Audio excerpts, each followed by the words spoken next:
Hello, BookTube. Welcome back to my 2024 library tour. In this episode, more history. I am on the third and final part of this small bookcase here, which is sitting on top of another bookcase. So let's get going. The first book on the shelf is Victoria the Queen, an intimate biography of the woman who ruled an empire by Julia Baird. This is a very good biography of Queen Victoria. I really enjoyed it quite a bit.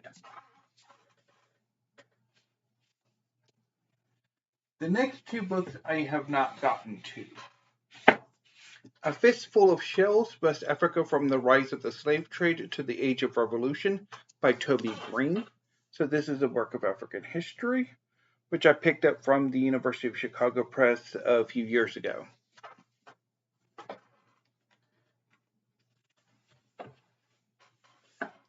And The Wind from the East, French Intellectuals, the Cultural Revolution, and the Legacy of the 1960s by Richard Rowland, which I do not believe is, no, which I picked up a year or so ago from the University, Princeton University Press's sale. So the next few books I have actually read.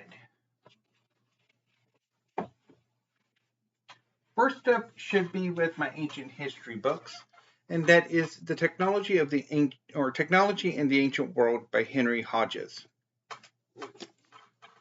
So this is an exploration of ancient technology from the Paleolithic up through to the early medieval period, focusing on the ancient Near East, Greece and Rome and Egypt, and a little bit China and India, but not as much as I would have liked. But it is quite good.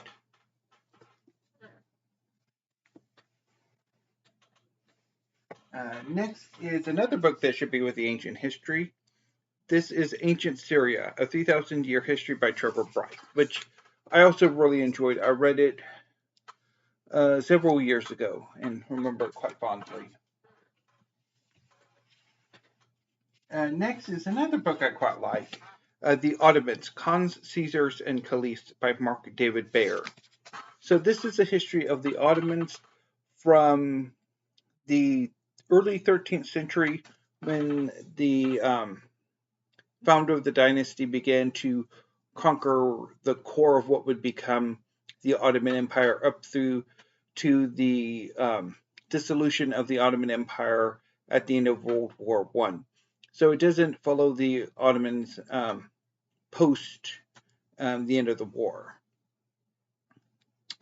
But I quite like this book. It is quite good.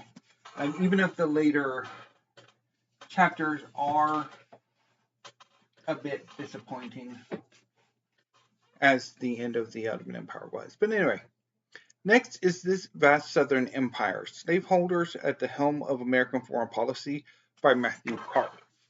So this is a work of antebellum Southern history and American history in which the slaveholding powers in the American South, who had the political power, dominated American foreign policy, particularly towards attempts to buy Cuba from Spain, making common cause with Brazil and what was then the Republic of Texas, that sort of thing. I remember quite fondly. I rather enjoyed it. Next are some books that I have not read. This is We Have Not a Government, The Articles of Confederation and the Road to the Constitution by George William Von Cleve. I picked this up from the University of Chicago Press's sale several years ago. Probably last year.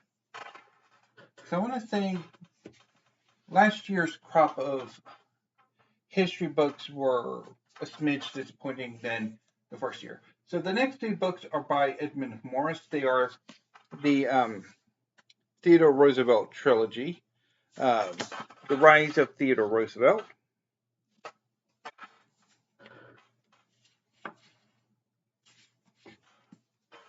Theodore Rex,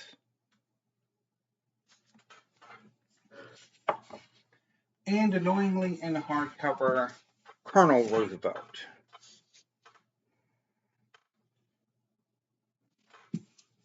Now, I usually am not a stickler for hardcover or paperback, but sometimes I do like if it's work by the same author or a trilogy or something. I like them all to be in a similar format. So having this in hardcover while the other two books are in paperback kind of annoys me. Next is a book that I'm not entirely sure where I should put eventually, and that is Egyptomania, or A History of Fascination, Obsession, and Fantasy by Ronald H. Fritz. So this is a history not so much of ancient Egypt, but of the early 20th century reaction to ancient Egypt, and how the early 20th century formed in their minds ancient Egypt.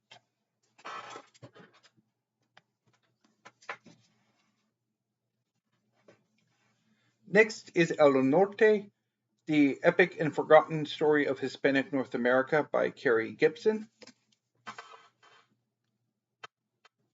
Have not gotten around to this one yet. Next is Dreadnought, Britain, Germany, and the Coming of the Great War by Robert K. Massey.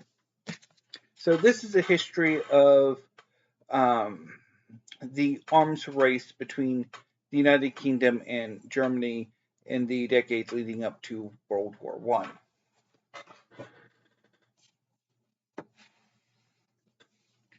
Next is Ancient Africa, A Global History to 300 CE by Christopher Ehret, which I believe...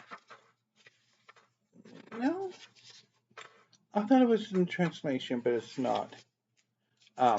Anyway, so yeah, this is a slim look at various ancient African cultures and civilizations and states. And it's quite fascinating, if a bit overly academic and, again, quite slim. The final two books on this shelf are quite contentious with me.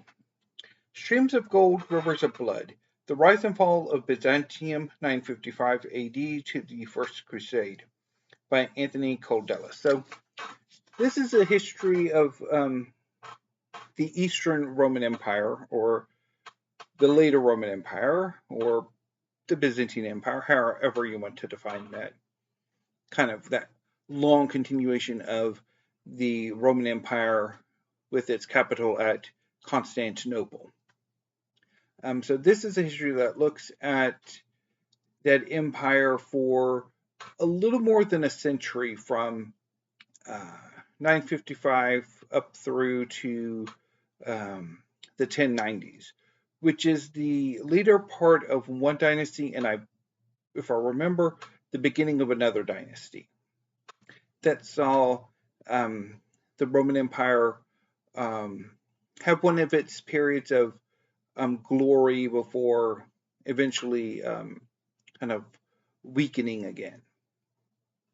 I have had several goes at this book and have struggled each time. So I'm thinking me and Anthony Koldelis might just not get along. And finally, the last book on the shelf is Lakota America, A New History of Indigenous Power by Pekka Hamalainen. So this is the history of the Comanche, not the Comanche, he did write a previous book of the Comanche, of the Lakota, which is a northern plains people here in the United States, who, so this is a history from largely when the primary colonial power in the region that the Lakota inhabited were the French, up through to the present. And it argues that, and it has a bit of a controversial argument, in which the Lakota were more powerful than I think other historians present them as being. I have never gotten on with this book. I've had several goes at it about 2 years ago, and it doesn't quite work for me.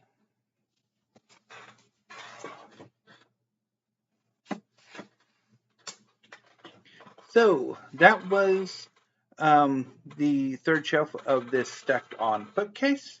I will be back tomorrow with the later two or last two shelves of this stacked on bookcase, which is the second bookcase, because in between I have there's not enough room for books, so I have my old computer and my tablet stored there when I'm not using it. So, any booktube until I see you next time. Thank you. Have a great rest of your day and stay safe.